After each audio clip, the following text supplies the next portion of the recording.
ആക്സിഡൻറ്റുമായി ബന്ധപ്പെട്ട ധാരാളം വേർഡ്സ് നമ്മൾ പഠിച്ചു. അപ്പോൾ കഴിഞ്ഞ ക്ലാസ്സിൽ നമ്മൾ പഠിച്ചിരുന്നു ഖത എന്ന് പറഞ്ഞു. ഖത തെറ്റാണ്. എന്നാൽ അതുപോലെ തന്നെ ഒരു വാക്കാണ് ഗലത്ത്. ഗലത്ത് എന്ന് പറഞ്ഞാൽ മിസ്റ്റേക്ക് എന്ന് പറയാം. അപ്പോൾ ഈ മിസ്റ്റേക്ക് എൻ്റെ ഭാഗത്തല്ല, അയാളുടെ ഭാഗത്താണെന്ന് പറയാം ഗലത്ത്. അതുപോലെ തന്നെ പറയാം ഗൽത്താൻ. ഗൽത്താൻ, അവനാണ് തെറ്റ് ചെയ്തിരിക്കുന്നത്, ഗൽത്താൻ എന്ന് പറയാം. അതാ നമ്മൾ സാധാരണ പറയാറുണ്ട് ഗൽത്താൻ എന്ന് പറയും. അങ്ങനെ ഗൽത്താൻ എന്ന് പറയുന്നത് ഗൽത്താൻ എന്നാണ് പറയുന്നത്. അതാ ഗൽത്താൻ. അത് ലേഡീസിനെ കുറിച്ച് പറയുന്നത് ഹാദി ഗൽത്താന. ഗൽത്താന, ഇവരാണ്, ഈ സ്ത്രീയാണ് തെറ്റ് ചെയ്തത്, ഗൽത്താന എന്ന് പറയാം, ഗൽത്താന.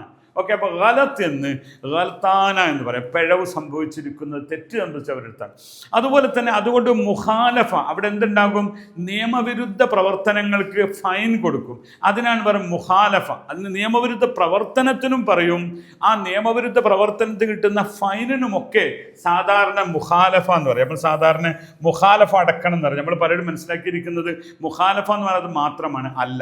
അപ്പം മുഖാലഫ എന്നാൽ യഥാർത്ഥത്തിൽ ഗറാമ എന്നത് ഫൈനാണ്. അത് ട്രാഫിക് ഫൈന് സാധാരണ എന്ത് പറയുന്നതാണ്? ഗറാമ, ലാസിം ഗറാമ എന്ന് പറയും. അപ്പം മുഖാലഫ മുറൂരിയ, മുറൂറുമായി ട്രാഫിക് സംബന്ധമായ പിഴവുകൾക്ക് മുഖാലഫ മുറൂരിയ എന്ന് പറയും. ഓക്കെ, അപ്പം ഇന്ന് പഠിച്ച 4 വാക്ക്: ഗലത്ത് പിഴവാണ്, ഗൽത്താൻ പിഴവ് സംഭവിച്ച ആള്, ലേഡീസ് നമ്മൾ ഗൽത്താന പറയാം, മുഖാലഫ അത് പിഴവാണ്, നിയമവിരുദ്ധ പ്രവർത്തനമാണ്, ഗറാമ ഫൈനാണ്, ട്രാഫിക് ഫൈൻ ഗറാമ എന്ന് പറയും. കൂടുതൽ അറിയുന്നതിന് അറബിക് യൂട്യൂബ് ചാനൽ നിങ്ങൾ ഫോളോ ചെയ്യുക.